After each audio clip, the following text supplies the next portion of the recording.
अगर आपको सच में सफल होना है तो आपको सफलता की कहानी इसे जानना, इसमें आपको पता चलेगा कि असफलता के मार्ग पर जो भी मुश्किलें और समस्या आती है उसके लिए तैयार होना होगा। नमस्कार, मैं युवराज विश्वकर्मा।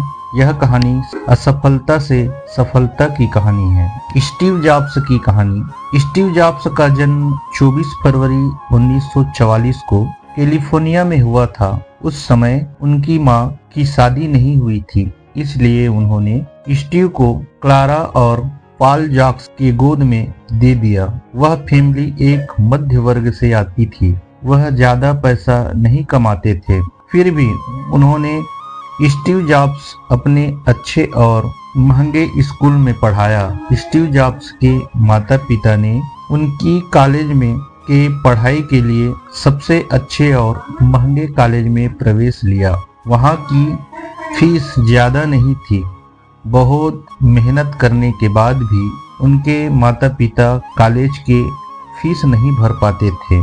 यह सब देखकर स्टीव जॉब्स छुट्टी के दिनों कोल्ड ड्रिंक बोतलें बेचते थे। खाने के पैसे बचाने के लिए चलकर हरे कृष्णा मंदिर जाकर खाना खाते थे और अपनी रूम की फीस बचाने के लिए दोस्तों के घर में फर्श पर सोते थे।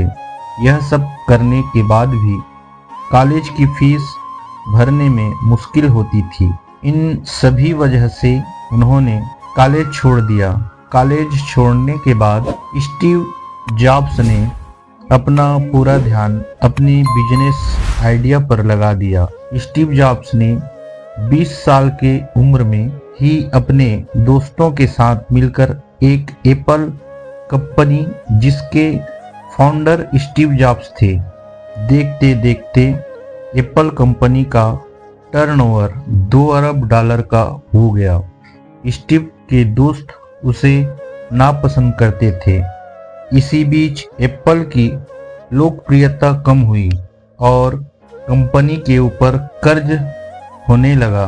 इन सब का जिम्मेदार ठहराते हुए उन्होंने 1985 को एप्पल कंपनी से निकाल दिया, जिस कंपनी को उन्होंने कड़ी मेहनत और लगन से बनाया था। उसी कंपनी से उनको निकाल दिया। इस बात से वह बहुत दुखी हो गए थे और वह उनके जीवन का सबसे कठिन दौर था। लेकिन स्टीव जॉब्स ने कभी हार नहीं मानी। स्टीव जॉब्स के जाने के बाद एप्पल कंपनी की हालत और खराब हो गई। एप्पल कंपनी के निकलने के बाद स्टीव जॉब्स ने पिक्सर और नेक्स्ट कंप्यूटर, यह 2 कंपनी की शुरुआत कर दी और उन्हें सफलता भी मिली। वहां एप्पल कंपनी डूबने को आई थी, इसलिए एप्पल बोर्ड मेंबर ने स्टीव जॉब्स को वापस एप्पल कंपनी में आने को कहा। 1996 को स्टीव जॉब्स फिर से एप्पल कंपनी में सीईओ के रूप में वापस आ गए। उन्होंने पिक्सर कंपनी को एप्पल में मिला लिया। एप्पल के सीईओ बनने के कुछ ही दिनों में आई मैक बाजार में उतार दिया। यह काफी लोकप्रिय हुआ। इसके बाद उन्होंने आईफोन, आईपॉड म्यूजिक प्लेयर और आईट्यून म्यूजिक सॉफ्टवेयर बाजार में उतारा और यह भी काफी सफल हुआ। 2006 में एप्पल ने अपना पहला आईफोन लॉन्च किया।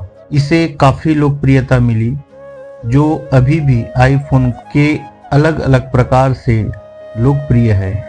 इसके बाद स्टीव जॉब्स ने कभी पीछे मुड़कर नहीं देखा। 4 अक्टूबर 2011 पैंक्रियास कैंसर के कारण कैलिफोर्निया में उनका निधन हो गया।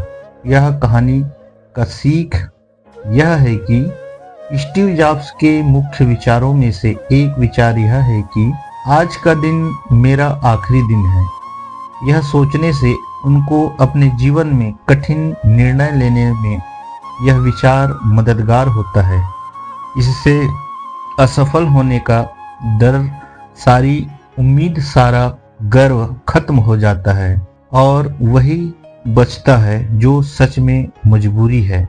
स्टीव जॉब्स के सफलता की कहानी में वह सिर्फ बिजनेस के लिए ही नहीं जाने जाते, बल्कि वह एक मोटिवेशनल स्पीकर के रूप में भी जाने जाते हैं। यह कहानी अच्छी लगी हो तो लाइक, शेयर, सब्सक्राइब